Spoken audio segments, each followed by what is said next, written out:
He titulado el mensaje de hoy como una pregunta: ¿morada de Dios o del diablo? Y no es porque haya casas embrujadas. No me refiero a la casa de ladrillo, de madera, que pueda haber sido bendecida o rociada con agua bendita, o que se haya ido a decretar para que solo hubiera bendiciones allí, se hubiera ungido con aceite y por eso sea una morada de Dios. No me refiero a que en una casa hay demonios, hay espantos y se cometieron crímenes y entonces es una morada del diablo. No. Leo, con respecto al título, morada de Dios o del diablo, nuestra pregunta, dice Lucas: cuando el espíritu inmundo sale del hombre, anda por lugares secos buscando reposo. Y no hallándolo, dice: volveré a mi casa de donde salí. Y cuando llega, la halla barrida y adornada. Entonces va y toma otros 7 espíritus peores que él, y entrados moran allí.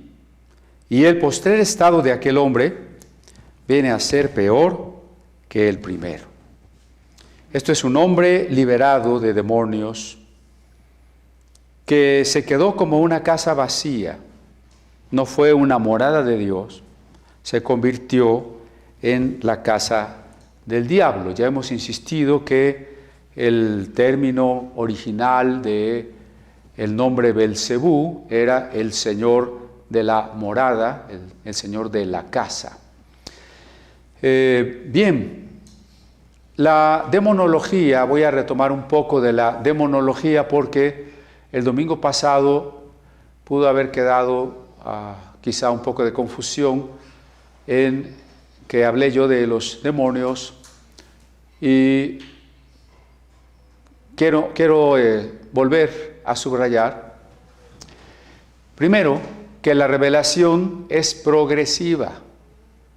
La revelación es lo que Dios nos da a conocer de sí mismo. Y en la medida en que Dios se da a conocer, también podemos conocer mejor lo que somos nosotros, lo que es el alma, la resurrección y la vida eterna. Cuando digo que la revelación es progresiva, es que a lo largo de los siglos en que la Biblia se fue escribiendo, recuerde que los textos de esta recopilación que llamamos Biblia se fueron formando a lo largo de más de 1000 años. Esos siglos, a través de los cuales la Biblia se fue redactando poco a poco, fragmento por fragmento, implica una revelación creciente. Y eso significa que los textos más antiguos no tenían tanto entendimiento como los textos que después fueron escribiendo los profetas, y menos entendimiento que los textos que después formaron el Nuevo Testamento, donde ya se da testimonio de Cristo, la suprema revelación de Dios. Entonces venimos desde una revelación incipiente, un tanto oscura. El pueblo de Dios tiene que ir entendiendo, los siervos de Dios tienen que ir teniendo experiencias, meditación, reflexión, y la revelación se va aclarando, va quedando plasmada en el libro, y cuando Jesús aparece trayendo consigo el reino de Dios, entonces nos acercamos a la culminación de la revelación. Algunas veces les he puesto un ejemplo muy sencillo. Aunque no todo el Pentateuco es de la misma época, sí le invito para que usted ubique entre Génesis y Deuteronomio un pasaje que hable de la resurrección del cuerpo. No lo va a encontrar. Y la pregunta es cómo una doctrina tan importante, una doctrina que fue el mensaje central de los apóstoles, Una doctrina que Pablo en 1 Corintios 15 dice, si no hay resurrección, no hay nada, nuestra fe es vana. ¿Cómo no aparece en los primeros 5 libros de la Biblia? Es solo un ejemplo para ayudarnos a comprender esto que digo, la revelación es progresiva. Vamos de menos a más, en todos los temas. Por eso en el tema de los demonios, también la revelación es progresiva. Espero me sigan en esto porque no tratemos de juntar todos los versículos de la Biblia que parezcan hablar de demonios y los revolvamos y tratemos de sacar una doctrina. No, tenemos que considerar, sí, los versículos que hablen del tema, pero en el orden en que se escribieron, para saber, para comprender esta clarificación, este progreso del entendimiento humano acerca de la palabra de Dios. Y lo primero que encontramos en los textos más antiguos es que sí hay una acción de seres que no son humanos, que son enviados a alguna tarea, pero que todavía no se define si son buenos o son malos. Es curioso, pero le voy a citar varios pasajes. En el caso del Éxodo, cuando los primogénitos de Egipto van a morir porque el ángel de la muerte va a pasar, nos tenemos que preguntar si ese ángel que mata a los primogénitos, que venga la injusticia que Egipto había cometido sobre los israelitas o sobre los hebreos, ¿es bueno o es malo? Diciendo así como ángel de la muerte, pues parece que es malo, y algunos tratando de interpretar la Pascua piensan que pues la sangre que estaba en la puerta es un símbolo de que ahora la sangre de Cristo nos protege del diablo. Sin embargo, en el libro de Éxodo también hay otras frases que dicen, dice Dios, yo pasaré. Es Dios quien está diciendo, yo pasaré. Acabo de decir que es un ángel vengador, es decir, es un ángel de justicia. Y entonces queda en la indecisión, ¿no? Si es un ángel malo o es un ángel mensajero de Dios para cumplir una justicia de Dios. Y no es que usted tenga que decidirlo ni yo, es precisamente la oscuridad de los primeros textos que hablan de este tipo de seres. Otro texto, un problema técnico. Bueno, entonces, otro pasaje. Cuando Saúl sufre porque dice que un espíritu de parte de Jehová le atormenta. Claro, parecía que es un espíritu malo, sin embargo dice, de parte de Jehová, lo que hace muy difícil pensar un demonio, decir un demonio en el sentido que luego le damos, un demonio de parte de Jehová. Lo dejo entre interrogaciones. El profeta Miqueas es llamado por uno de los reyes que finalmente quiere que le profetice cosas buenas. El rey de Judá y el rey de Israel están juntos y van a una batalla, y entonces el de Israel le dice a sus profetas cómo nos va a ir, y entonces todos dicen, no, maravilloso, decretamos victoria. Confesamos y profetizamos que Dios te va a dar riquezas y el botín y todo. Y entonces el rey de Judá dice, oye, pero ¿no tienes otro profeta? Pues sí, hay un tal Miqueas, pero ese siempre me dice cosas malas, ha de ser de comunidad apostólica. Y entonces el texto dice, en el segundo libro de los Reyes, que uno de los mensajeros de Dios que estaba alrededor del trono de Dios le dijo, yo iré y seré espíritu de mentira en la boca de sus profetas. Espíritu de mentira, cualquiera diría, es un demonio, pero es un ser espiritual que estaba en la corte celestial y que le está pidiendo permiso a Dios y Dios le está diciendo, ve. Y finalmente la mentira que esos profetas profetizan estaba en su corazón desde antes. Bueno, pasemos a algo más. Hay diferentes textos sobre esto. Por ejemplo, Levítico. Vamos a Levítico, un texto muy interesante, Levítico 16:8.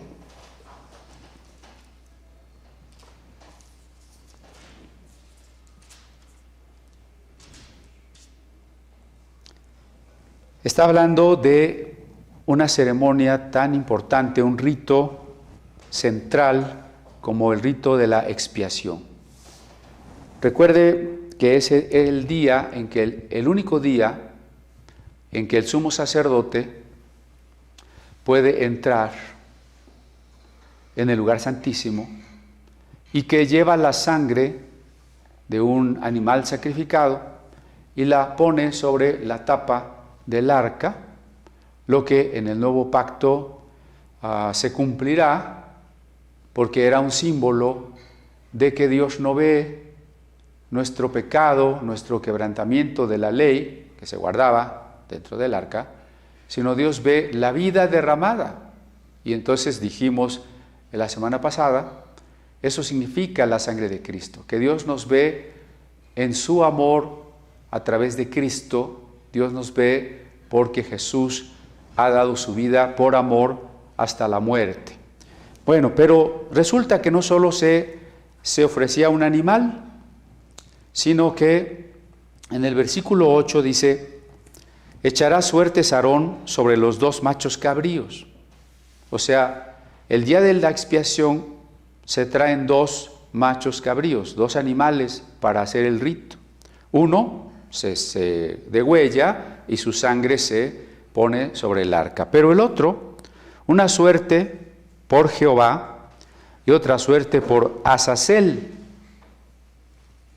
Y luego el macho cabrío sobre el cual cayó la suerte por Azazel, lo presentará vivo delante de Jehová para hacer la reconciliación sobre él y para enviarlo a Azazel al desierto. Este Azazel, que es un demonio que vive en el desierto y que tiene como patas de chivo, y uno dice, ¿quién es este Azazel? Que además, pues Dios se toma la molestia de mandarle un sacrificio por los pecados, ¿no? O sea, a ver, entiéndame, no estoy diciendo que estas doctrinas son parte de lo que el Nuevo Testamento enseña. Estoy solo mostrando cómo es muy lento el entendimiento de que efectivamente, aparte de los seres humanos, hay también otros seres capaces de pensar, capaces de decidir, y que son espíritus, y que en principio no se distingue muy bien cuál es su función y si son buenos o son malos. Alguien podría decir, bueno, Azazel es el diablo, pues yo no sé si Dios tendría que mandarle al diablo un tributo, y por qué al desierto. Dejémoslo así. Mejor avancemos. Y yo lo que les decía es que la demonología judía se va complicando porque hay una serie de palabras en el hebreo para referirse a estos demonios del desierto, para referirse a veces a los ídolos, o para referirse a la fortuna, al destino, o a los espantos de la noche. No quiero decir que existan los espantos de la noche, es un texto de Isaías, ¿no? Pero todas esas palabras diferentes para hablar de los entes extraños, la Biblia Septuaginta, la traducción del texto hebreo al griego, los traduce como demonios, palabra que viene del griego. Demonio no es una palabra que como tal existe en el hebreo, es una palabra griega que usan los rabinos judíos, traductores, para englobar varios términos hebreos que se referían a espíritus, a veces buenos y a veces malos. Lo mismo entre los griegos, los demonios eran genios, dioses menores, a veces buenos, a veces malos. Sin embargo, y aquí hay un punto muy importante, no estoy diciendo que hay demonios buenos, porque en el cristianismo las palabras empiezan a tener una acepción más precisa, se les asigna ya un significado más preciso. La palabra ángel se usará para enviados de parte de Dios, digamos enviados buenos, y la palabra demonios quedará ya reservada, especialmente en el Nuevo Testamento, para los entes separados de Dios, caídos, no sabemos si son exactamente lo mismo que los ángeles caídos o no. Toda la literatura tardía del judaísmo tiene muchas especulaciones, muchas teorías, incluyendo el hecho de que los demonios son las almas de los hijos de los ángeles con las mujeres mencionadas en Génesis 6.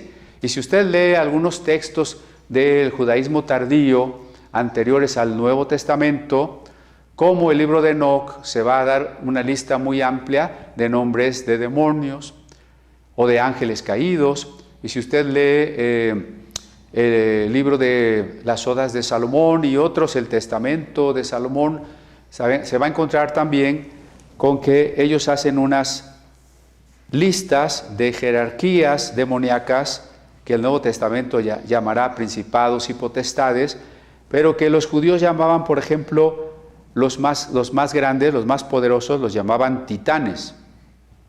Después, los siguientes eran los gigantes. Y más abajo estaban los jayanes. Y así tenemos jerarquías complicadas, diferentes entre un libro y otro. Y bueno, mi intención no es hacerlo bolas. Mi intención nada más es dejarles la inquietud de comprender siempre que la revelación es progresiva. Y que por eso cuando Jesús aparece, hay un concepto ya diferente de la palabra demonio en el pueblo judío, no siempre preciso, puesto que están suponiendo que Belcebú es el señor de las moscas, que están suponiendo, como lo hacían los discípulos de los fariseos, y en el libro de los Hechos, los hijos de un sacerdote, que los demonios pueden ser expulsados con imprecaciones, con salmos, con ritos, en contraste con Jesús, que dice: si yo por el dedo de Dios echo fuera los demonios. Y entonces, si comprendemos esta progresión de la revelación, obviamente nos vamos a perder menos en el entendimiento de la Sagrada Escritura. Pero lo importante detrás de los demonios es que al ver que Jesús expulsa a los demonios en el Nuevo Testamento, y obviamente no están todos los casos que Jesús haya liberado a una persona, están ciertos casos que se han aprovechado para darnos una enseñanza especial por algún detalle. Pero digo, lo importante de ver que Jesús tiene autoridad sobre los demonios y que nosotros tenemos autoridad en el nombre de Jesús sobre los demonios, es que no es más que una de las evidencias, una de las señales más palpables del triunfo de Jesús sobre el reino de las tinieblas en su totalidad y sobre el mal. Porque el problema del mundo no son solo los endemoniados. El problema del mundo es el pecado, es la maldad, la corrupción, la mentira, la falsedad, la enemistad con Dios. Es muchísimo más que los endemoniados, pero los endemoniados son la señal del triunfo de Cristo, del poder de Cristo sobre todo principado, poder, autoridad visible o invisible. Y por eso quiero detenerme en otro punto, en la pregunta: ¿qué es el mal? Y primero digamos que el mal no es, o no se refiere aquí a las cosas desagradables, porque cuando alguien dice guárdanos del mal, Señor, guárdanos de todo mal, está pensando primeramente en que Dios nos guarde de una desgracia, de un asalto, de una enfermedad o del fracaso económico, y en particular en este tiempo, pues que Dios nos guarde del coronavirus. Está circulando en redes una atribución que hacen al Papa Francisco, que seguramente es una calumnia, no creo que el Papa Francisco haya dicho eso, pero le atribuyen en redes que el Papa dijo: no nos podemos contagiar de coronavirus porque estamos vacunados con la sangre de Cristo, y que uno tiene que orar repitiendo eso y entonces no se va a contagiar. Entonces es una ilustración de cómo a veces interpretamos el mal como lo desagradable, como las cosas adversas en la vida, que no nos gustan, por supuesto, y que nuestra oración está enfocada ante todo a pedir protección de ese tipo de mal. Recuerde que hemos insistido que la oración es ante todo una acción y una actitud de entrega. Antes que una acción de peticiones, de solicitud, de una manera de recibir las cosas que queremos, la oración es y debe ser una actitud de entrega total de parte nuestra a Dios. Eso debe ser la oración. Con el desierto ya me dio más sed.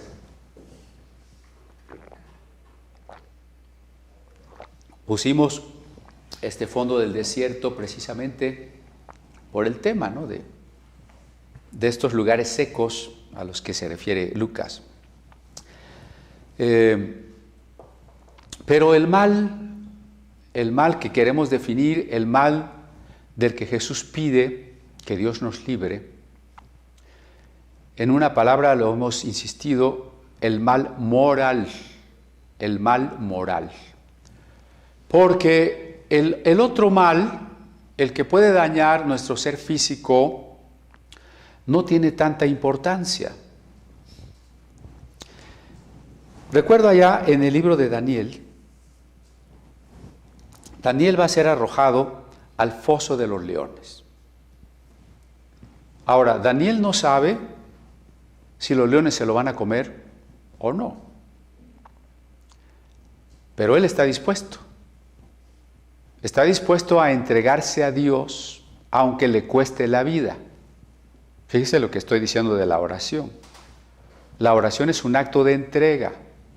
Daniel está dispuesto a seguir orando, aunque está prohibido, aunque le cueste la vida. Y entonces lo arrojan al foso de los leones. Ahora, allí sucede un milagro en ese relato porque Dios no permite que los leones se lo coman. Y no es que los leones no tuvieran hambre, porque cuando sacan a Daniel y echan a los acusadores, bueno, dice, no habían llegado al piso cuando los leones ya los habían empezado a destrozar. Y entonces tal vez usted diga, bueno, sí, si Dios protegió a Daniel de los leones, pues a mí me va a proteger del COVID-19. Pero acuérdese que a partir del reinado de Nerón y durante muchas décadas, los cristianos fueron martirizados, asesinados, y para hacer la comparación, muchos en el circo romano, en el Coliseo de Roma, fueron arrojados para que ante la multitud enardecida fuesen devorados por los leones. Se les untaba de grasa para que los leones quisieran comérselos mejor, más rápido. Y podemos imaginar, y varias películas han hecho bonitas reconstrucciones, bonitas no porque sea agradable, sino porque conmueven, precisamente de cómo están ahí las familias, los hombres, las mujeres, los niños, con el temor, pero a la vez con el valor, y son destrozados y devorados por los leones.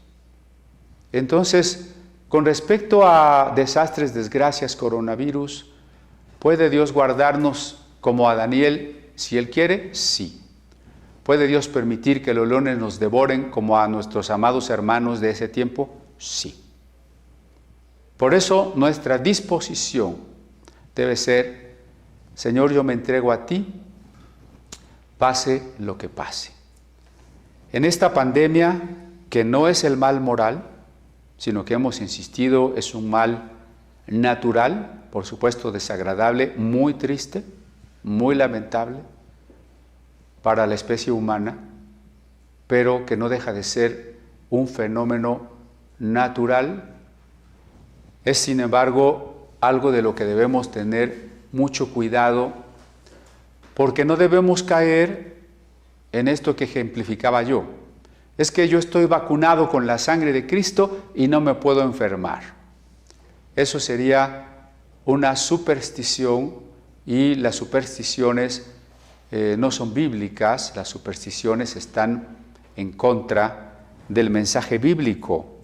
Déjeme decirle cómo está el asunto de la pandemia, para que usted tenga cuidado, porque la ignorancia nos puede costar la vida.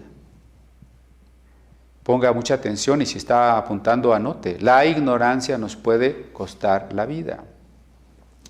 Hasta el viernes, las estadísticas hasta el viernes, y están cambiando todos los días, era de 5.090.000 personas contagiadas en el mundo.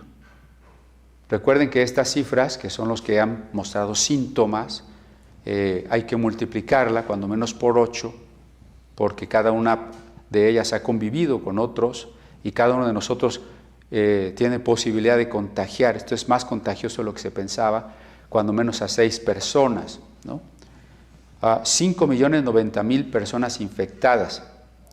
Muertos, estoy hablando a nivel mundial, 332.000 personas.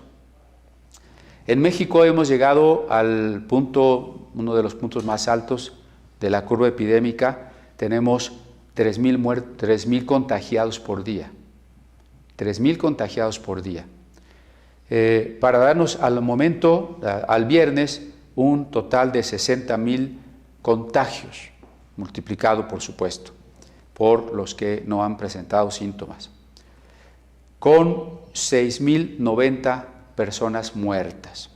Este es en esencia las estadísticas los datos, hasta el viernes.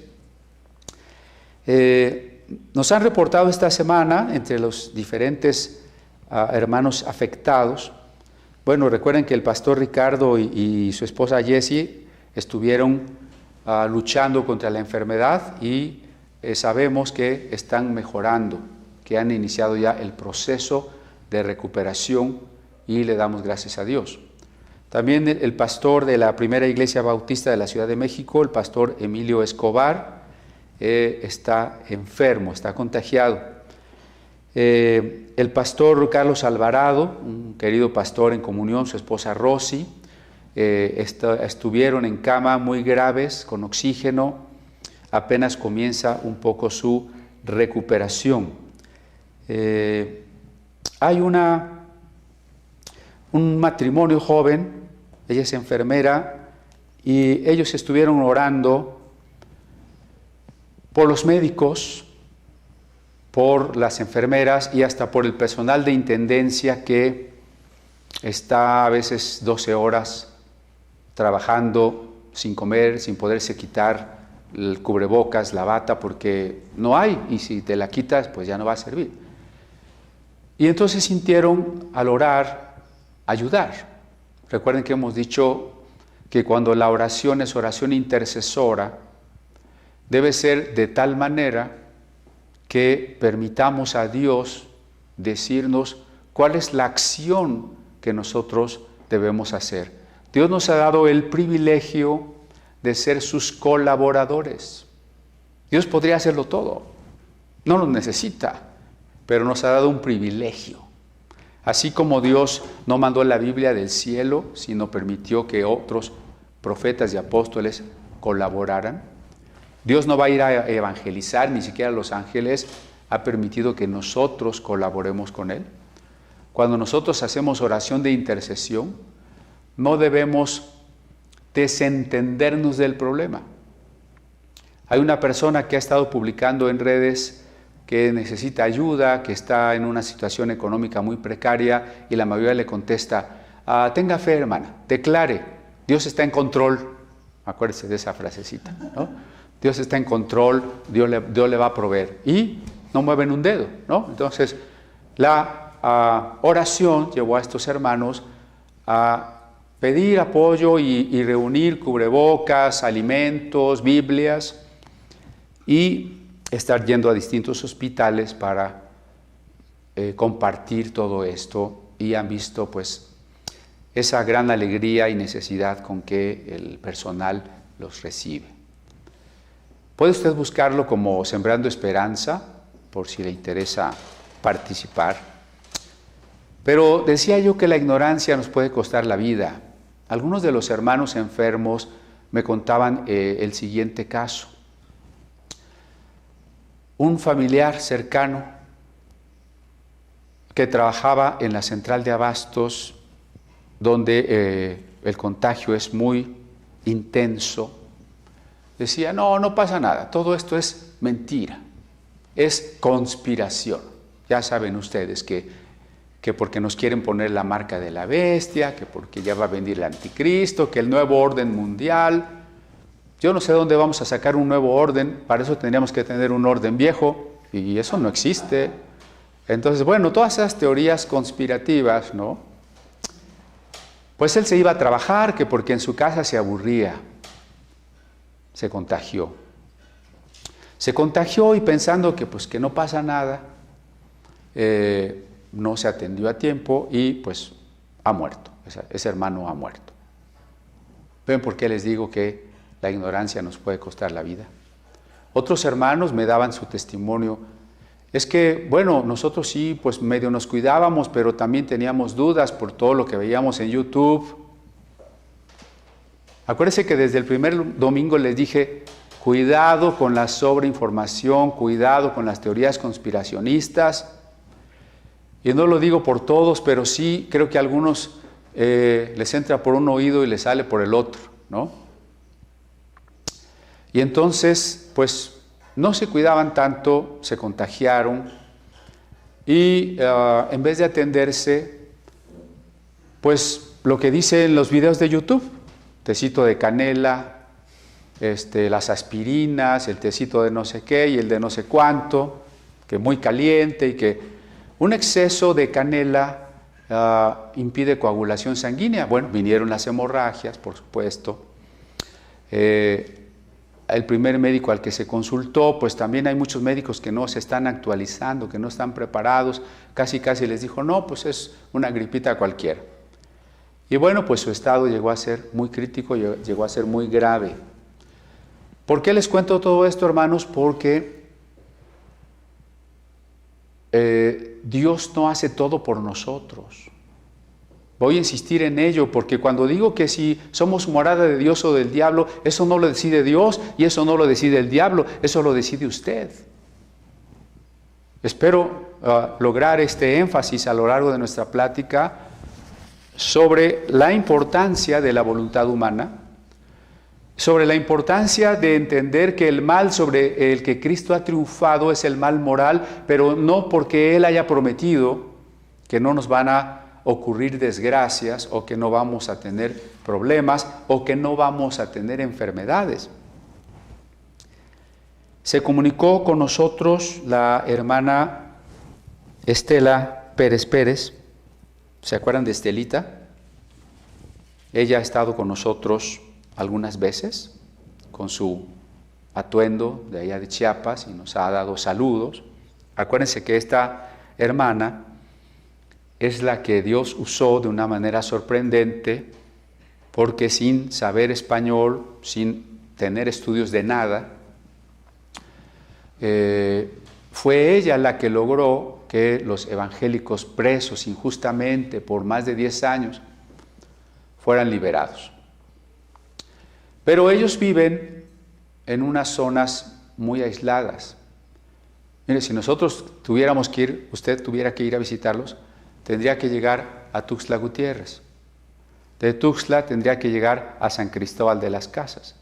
Y de San Cristóbal tendría que tomar un transporte colectivo para una de las parajes, le llaman ellos, que se llama La Esperanza. Ellos viven en La Esperanza. Y entonces ella me llamó primero con una gran pregunta.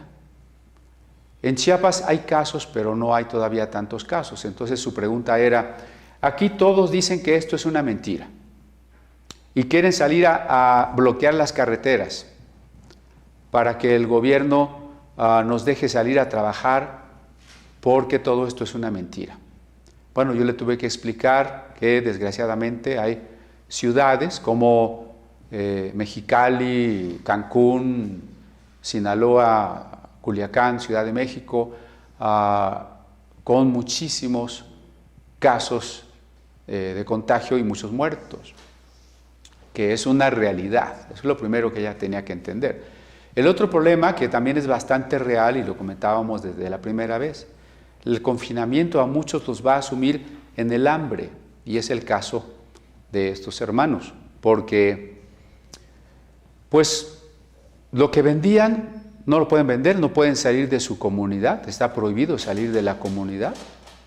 Las cosechas no se han dado, desde el año pasado el café fue afectado por la plaga y pues no tienen dinero.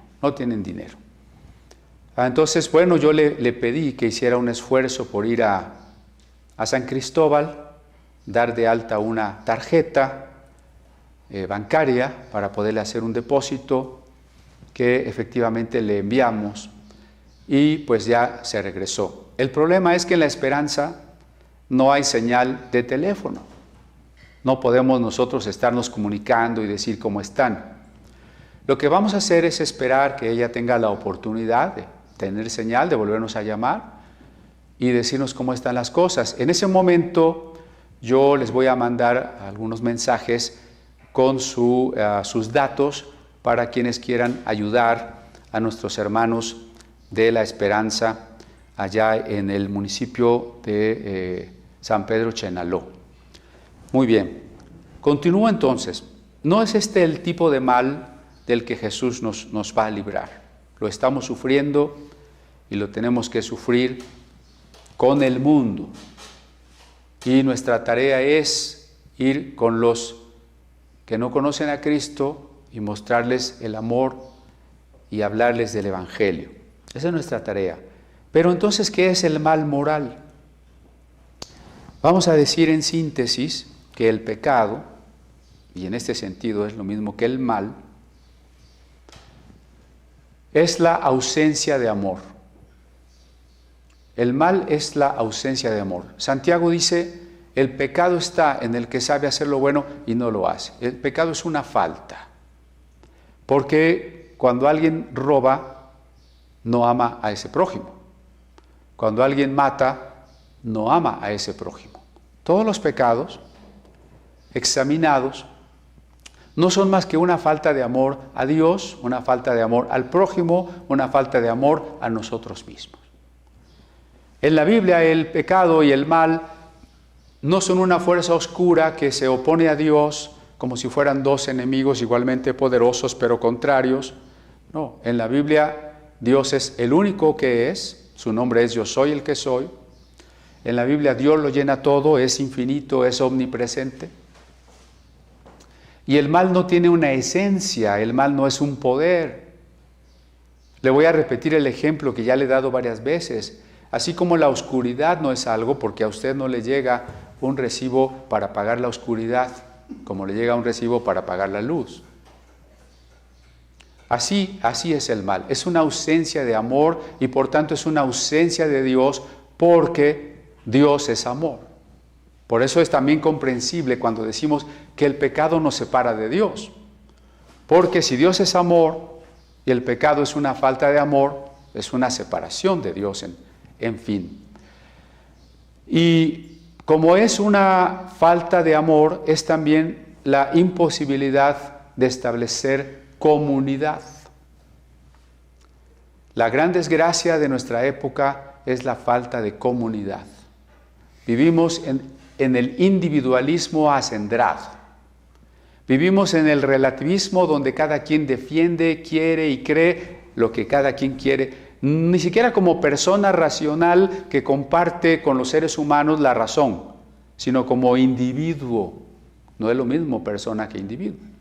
Como individuo que pretende encerrarse en su propio mundo, eso se llama solipsismo, y por tanto las consecuencias que estamos viviendo de la enajenación de las masas, de la gran corrupción, del pecado, de las ideologías falsas, desde las cuales ahora incluso la ONU pretende acusar al cristianismo de violador de derechos humanos porque no estamos de acuerdo con sus ideologías mentirosas, no es más que un resultado de la falta de comunidad, de la falta de depender del amor de Dios para poder comunicarnos unos con otros.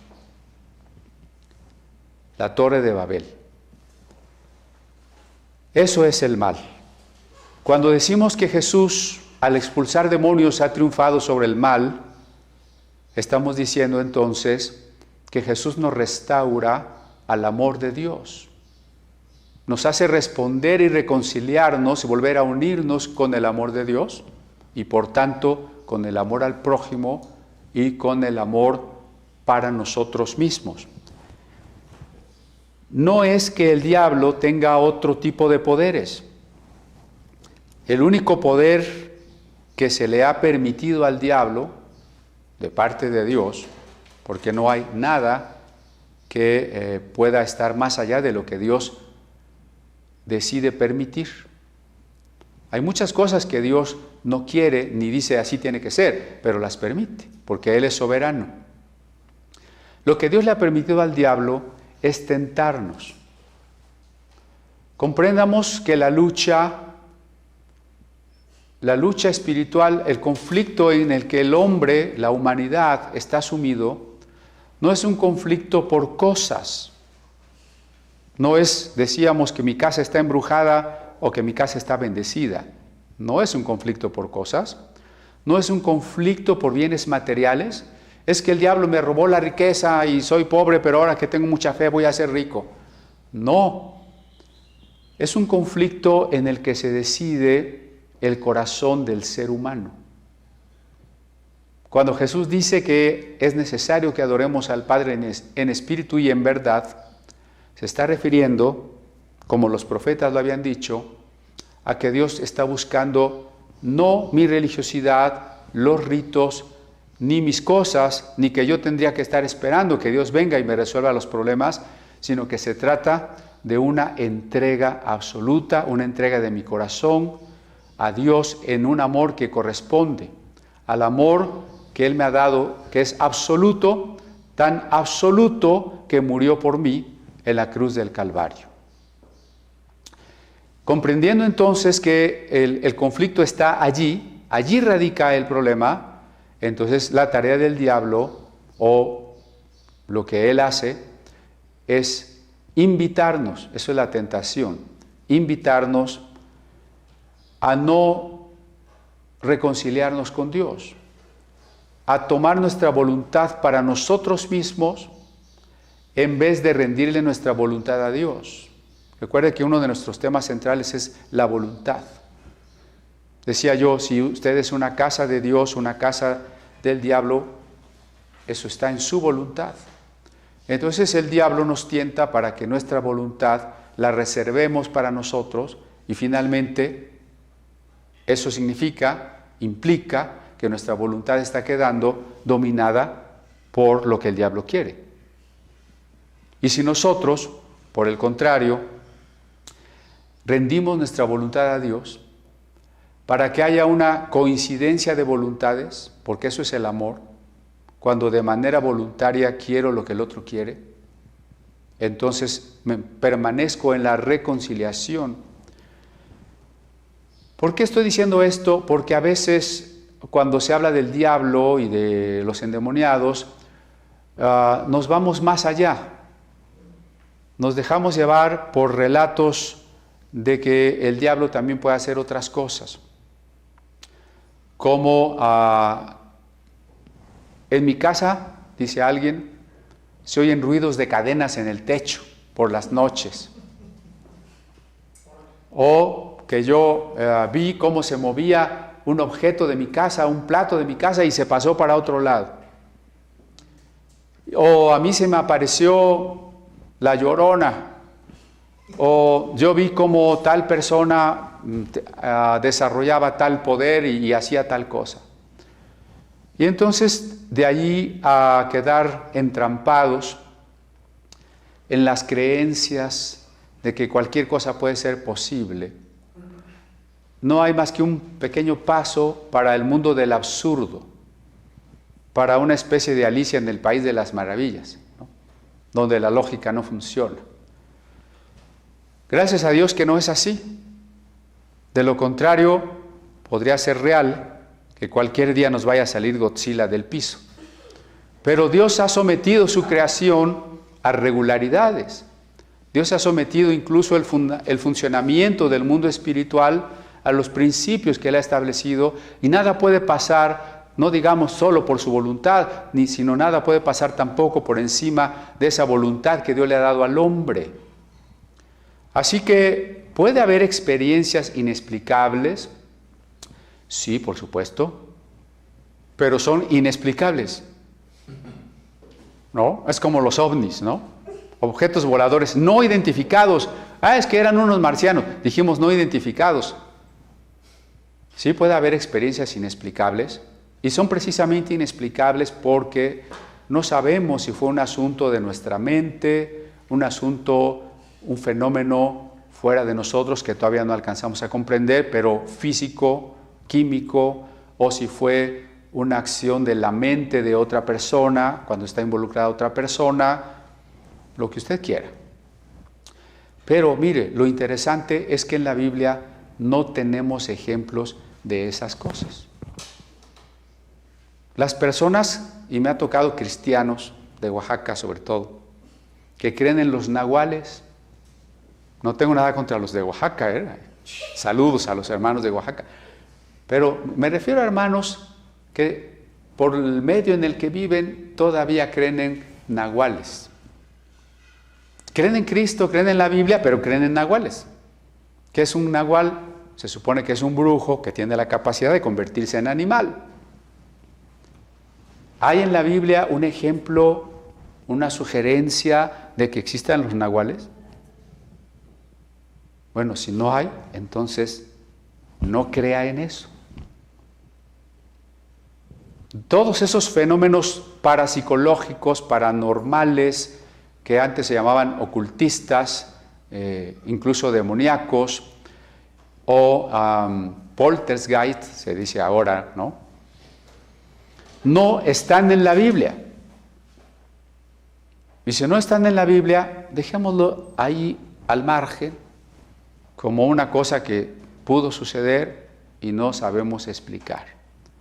Pero lo que no debemos hacer es crear una teología de que el diablo actúa así y que luego se vuelva parte esencial de nuestra predicación y de nuestras oraciones de liberación y de los temores de nuestros congregantes.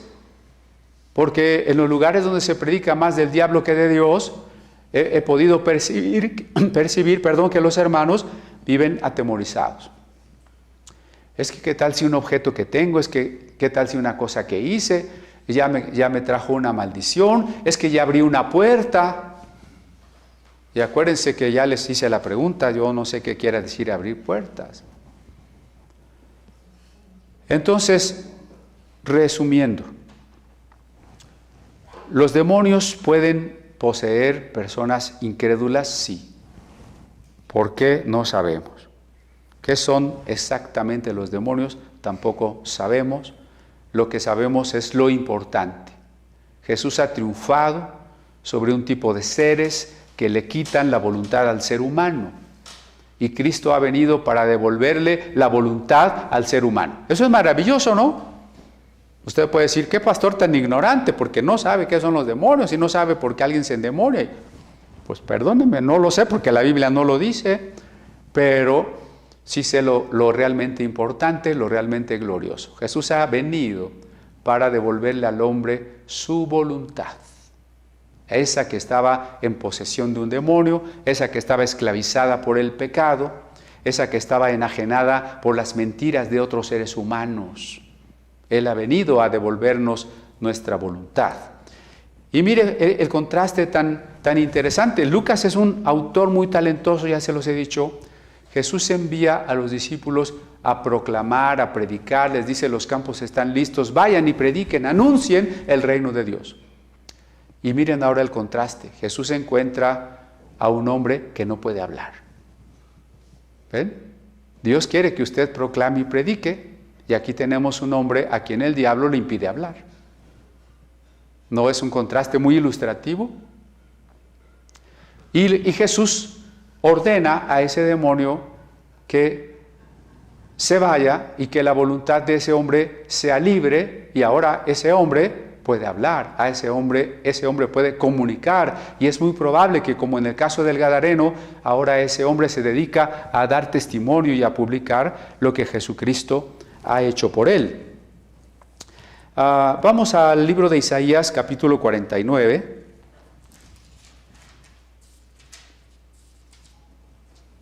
En su versículo 24 dice: ¿será quitado el botín al valiente? ¿Será rescatado el cautivo de un tirano? Pero así dice Jehová: ciertamente el cautivo será rescatado del valiente, y el botín será arrebatado al tirano, y tu pleito yo lo defenderé, y yo salvaré a tus hijos, y a los que te despojaron haré comer sus propias carnes, y con su sangre serán embriagados como con vino, y conocerá todo hombre que yo, Jehová, soy Salvador tuyo y Redentor tuyo, el fuerte de Jacob. Es un pasaje excelente porque el nombre Jehová está asociado ya a la tarea mesiánica. Jehová Salvador, eso quiere decir Jesús, exactamente Yeshua, Jesús quiere decir Jehová Salvador. Dice Jehová: yo soy Jehová Salvador tuyo, soy Salvador tuyo, Redentor tuyo, fuerte de Jacob, ese es Jesús. ¿Y qué dice las líneas anteriores? Pues precisamente que Él va a venir por ese hombre fuerte, ese hombre valiente que ha acumulado botín y que está lleno de armas poderosas, y que este valiente, fuerte, Redentor, fuerte de Jacob, va a venir y va a derrotar a ese valiente para devolvernos todo lo que habíamos perdido. Entonces, cuando Jesús le cita estas palabras, allá, según registra Lucas, a los opositores, Jesús se está refiriendo que en él se cumple la profecía del hombre más fuerte que despoja, vence y despoja al fuerte, el más fuerte que despoja al fuerte. Por eso yo le insistía: no ande usted pensando que usted es el más fuerte y que usted le va a atar al otro fuerte. Jesús, esto solo se cumple en Jesús. Ahora, cuando los enemigos le dicen a Jesús que Él echa fuera a los demonios por Belcebú, acuérdense que Él dice la siguiente frase. Regreso a Lucas, en el capítulo 11, verso 20. Mas si por el dedo de Dios echo yo fuera los demonios, ciertamente el reino de Dios ha llegado a vosotros. Hay un pasaje paralelo en Mateo 12, es el mismo relato en Mateo 12, y si me acompaña, en el verso 28, dice: pero si yo por el Espíritu de Dios echo fuera los demonios, ciertamente ha llegado a vosotros el reino de Dios. ¿Qué es el dedo de Dios? Frase que usa Lucas. Lo aclara perfectamente ir al pasaje paralelo de Mateo. Mateo no usa la frase el dedo de Dios, sino por el Espíritu de Dios. Entonces, ¿qué es el dedo de Dios? La forma es un antropomorfismo que alude al hecho de la acción divina. Cómo se manifiesta y cómo se realiza la acción divina en el mundo hoy por el Espíritu Santo. Noten entonces la unidad temática de los textos de Lucas, ¿no? Él nos acaba de explicar que la oración debemos ser persistentes como ese hombre que tocó a la medianoche y pedir el Espíritu Santo, y que Dios no nos negará el Espíritu Santo. Y hemos dicho que lo que más debemos buscar en la oración es nuestra entrega, y cuando nosotros nos entregamos por completo, entonces somos llenos del Espíritu Santo. ¿Y cuál es la consecuencia o una de las señales y de las bendiciones de estar lleno del Espíritu Santo? La manifestación del reino de Dios, que nos da autoridad sobre los demonios. Por eso, cuando usted va a orar para expulsar un demonio, usted debe saber que va en la autoridad del fuerte de Jacob, en el nombre de Jesucristo.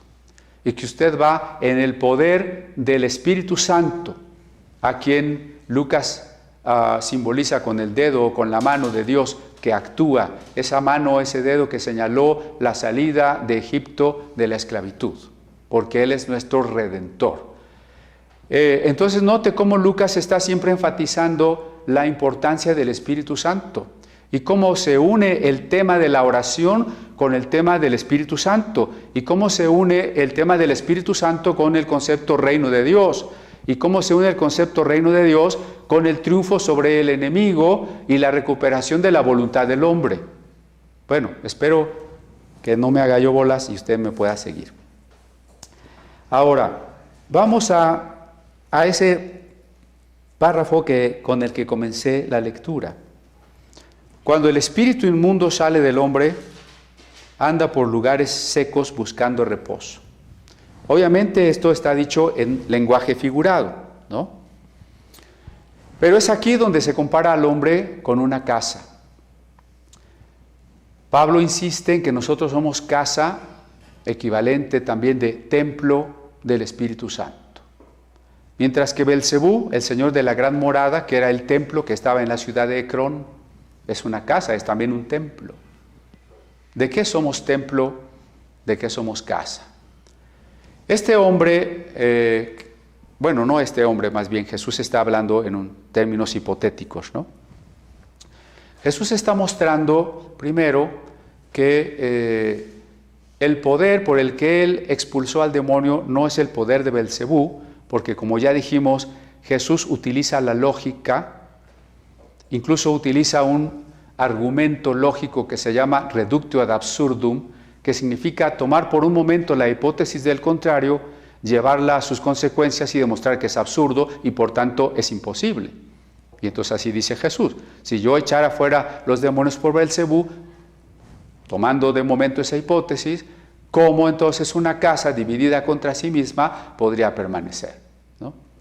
Pero ahora que Jesús ha liberado, nos lleva a un tema importante sobre qué tiene que suceder después de la liberación.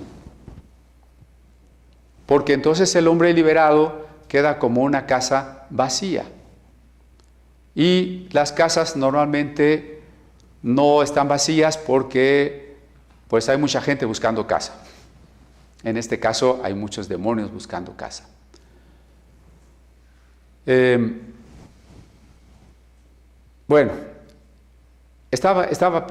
quedé pensando en que precisamente por eso no debemos hablar de cristianos endemoniados. Porque el cristiano es una morada del Espíritu Santo. Es una incompatibilidad hablar de cristianos endemoniados. Y por otra parte, a veces yo he escuchado que hay hasta terapias para que a un cristiano se le salgan los demonios. Dice: a ver, hermano, usted tiene un demonio de tal cosa. Usted váyase esta semana y copia 100 veces este versículo para que se le salga el demonio. Si el demonio no te permite tener voluntad ni conciencia, y mucho menos ponerte a copiar pasajes de la Biblia, y como si eso fuera un rito, ya se te va a salir el demonio. Es un problema de quién vive en la casa. Vive el Espíritu Santo, y si eres un auténtico cristiano, vive el Espíritu Santo, o eres una casa vacía y por tanto susceptible de ser invadida. Y más susceptible cuanto que fuiste liberado y no te importó, que ese es el tema al que Jesús aborda ahora, ¿no? Por ejemplo, dice, un hombre que es liberado porque el espíritu sale del hombre, o sea, fue liberado. Entonces el espíritu pues se tiene que ir a buscar otra casa. Parece que, partiendo de esta figura, los demonios sin cuerpo sufren. Esto solo se parece a la teoría de que los demonios eran almas de unos seres antidiluvianos. No nos metamos en Honduras, ¿no? Simplemente los demonios necesitan una casa y su casa es humana. No hay casas no humanas para los demonios. Ellos no dicen, no encontré un humano, pero encontré aquí esta imagen de la Santa Muerte, ¿a quién voy a meter? Eso no le sirve para nada porque a esa imagen no la puede tentar a hacer el mal, ni tampoco la puede llevar a destruirse. Se va a dar la aburrida de el siglo, el demonio ahí metido, ¿no? O sea, no se meten en imágenes, como ya dije, no se meten en casas, es que en esa casa viven demonios. Pues ¿Para qué quieren una casa vacía, una casa abandonada, un demonio? No les sirve para nada. La tarea del demonio o de los demonios, acuérdense, el conflicto es en el corazón del hombre. Este demonio sale, sufre, ahí está simbolizado como la imagen que tenemos aquí, lugares secos, lugares desiertos, y como ya leímos en el Levítico, se creía que los demonios, o había una especie de demonios que vivían en los desiertos. Y entonces Jesús dice, bueno, finalmente este hombre no se convierte, el liberado no se convierte. Y entonces aquí estamos retomando la importancia de la voluntad humana. La liberación no es conversión. La conversión es consciente. La conversión es la decisión que se llama fe, por la cual yo acepto la gracia. La fe por la cual yo le digo a Dios sí a su amor, a su regalo. Para tener fe entonces se necesita conciencia. De ahí que los apóstoles, hasta donde vemos en la Biblia, bautizaban personas que decidían creer y por tanto adultas, o cuando menos en uso de razón. Personas que decidían creer, porque para tener fe, como para pecar, ambas cosas son decisiones. No se puede pecar si no me doy cuenta, si no hay deliberación, si no hay intencionalidad. Y no se puede tener fe si no hay libertad para tomar la decisión de decirle sí a Dios. En cambio, ya dijimos que el endemoniado no tiene voluntad. ¿Sí me va siguiendo? Entonces, el endemoniado no se puede convertir. El endemoniado no se puede convertir. El endemoniado necesita que por el Espíritu Santo ese demonio sea expulsado y entonces la persona humana recupere su voluntad. Una vez recuperada la voluntad, al hombre le toca decidir si se quiere quedar vacío o quiere ahora ser lleno de Dios, quiere ser lleno del Espíritu de Dios. Al hombre le toca. Ahora, sería una ingratitud que Dios nos hubiese dado la bendición de una liberación o incluso de una sanidad y que no le entregáramos nuestra vida a Dios. Pero eso es frecuente. Acuérdense de aquellos 10 leprosos a quienes Jesús sanó y luego uno regresó y Jesús preguntó, ¿y los otros 9 dónde están? A lo largo de años de ministerio me ha tocado muchos casos de gente que viene llorando cuando tiene un problema y está dispuesta a todo y ya se convirtió y oramos y Dios le resuelve el problema y ¿sabe? No regresa. Cuando hay esa ingratitud, somos doblemente responsables, porque si antes no sabíamos de Dios o no habíamos tenido una experiencia salvífica, o es decir, una manifestación que muestra que Dios tiene una salvación que ofrecer, pero ahora la hemos tenido y no la queremos, hay una doble responsabilidad. Por eso sigue el pasaje y dice, cuando llega, termino el 24, no hallando reposo, no hallando dónde vivir, dice, volveré a mi casa de donde salí. Ay, tan a gusto que estaba yo ahí con el joven fulanito, con la señorita perenganita, ¿no? Voy a ver si ya es cristiano o si sigue desocupada la casa, si todavía se renta, ¿no? Y entonces va y se encuentra con que esa persona no se ha convertido, que no es una morada de Dios, que aunque no está endemoniada todavía otra vez, porque cuando yo digo que podemos ser morada del diablo, no estoy diciendo que usted esté endemoniado o que tiene que estar endemoniado si no es cristiano. Simplemente que cuando lo que nos gobierna, ya no que nos quite la voluntad, simplemente con que gobierne nuestras ideas, nuestra mente, nuestros deseos, establezca nuestras prioridades, ya somos una morada del diablo. Y entonces este demonio llega y dice, voy a ver si esta persona de la que salí fue agradecida con Dios, si ya se convirtió, si ya está protegida, si ya es propiedad de Dios. Los creyentes somos llamados en el Nuevo Testamento santos, redimidos, y ambas cosas apuntan al concepto somos propiedad de Dios. Voy a ver si esta persona ya es propiedad de Dios. Y entonces el demonio llega y dice, no se ha convertido. La casa sigue disponible, y tanto más disponible cuanto que esta persona fue mal agradecida y es doblemente responsable. Y para el demonio eso es una buena noticia. Y se va a buscar a sus cuates, ¿no? Así dice, no voy a pensar que yo estoy inventando. Entonces va y toma otros 7 espíritus peores que él. Claro, el 7 es un número simbólico, pueden ser 5, pueden ser 10, o sea, el punto es la plenitud de un estado de postración. Va y toma otros 7 espíritus peores que él. Y se meten a la casa. Y entonces esta persona que había estado endemoniada, ahora está más intensamente endemoniada. Y el estado de esa persona viene a ser peor, este postrer estado, que su primer estado.